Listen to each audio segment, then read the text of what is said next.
राधे भक्तों। आज के इस वीडियो में मैं आपको आंवला नवमी की कहानी सुनाऊंगी। एक आंवलिया राजा था जो रोज एक मन सोने के आंवले दान करता था और बाद में जीमता था। एक दिन उसके बेटे बहुओं ने देखा कि रोज इतने आंवलों को दान करेगा तो सारा धन खत्म हो जाएगा, इसलिए इनका दान बंद कर देना चाहिए। एक पुत्र आया और राजा से बोला, आप तो सारा धन लुटा दोगे, इसलिए आप आंवले का दान करना बंद कर दीजिए। तब राजा और रानी उजाड़ में जाकर बैठ गए और वहां आंवलों का दान नहीं कर सके, इसलिए उन्होंने कुछ भी नहीं खाया। तब भगवान ने सोचा कि अगर हमने इनका सत नहीं रखा तो दुनिया में हमें कोई नहीं मानेगा।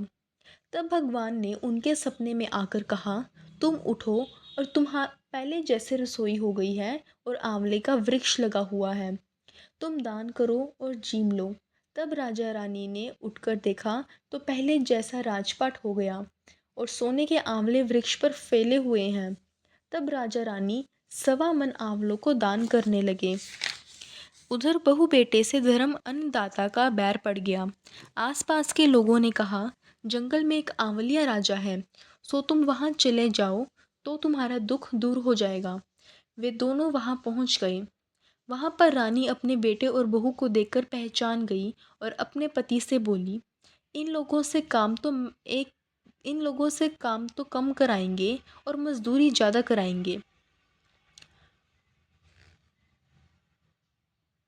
एक दिन रानी ने अपनी बहू को बुलाकर कहा, मेरा सिर धोकर नहला दे।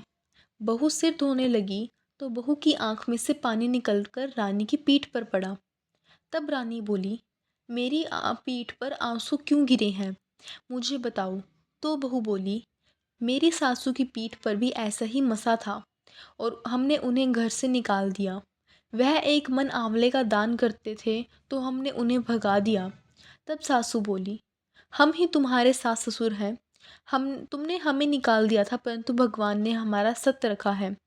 हे भगवान, जैसे राजा रानी की सत रखा वैसे सबका रखना।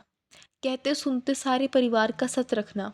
एक कहानी के बाद बिनदायक जी की कहानी सुने। बिनदायक जी की कहानी। एक छोटा सा लड़का अपने घर से लड़कर निकल गया और बोला, आज तो मैं बिनदायक जी से मिलकर ही घर जाऊंगा।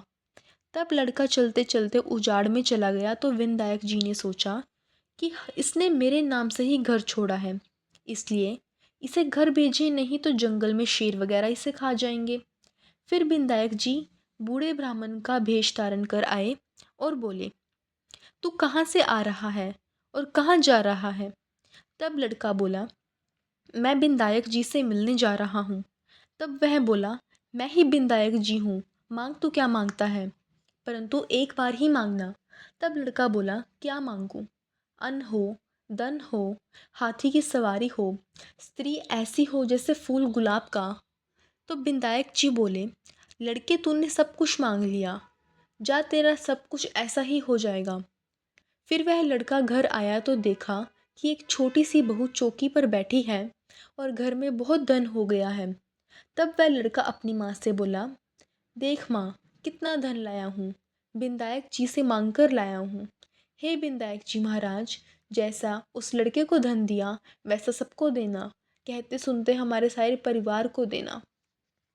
तो भक्तों, आज की वीडियो के लिए बस इतना ही। मिलते हैं अगली वीडियो में। धन्यवाद।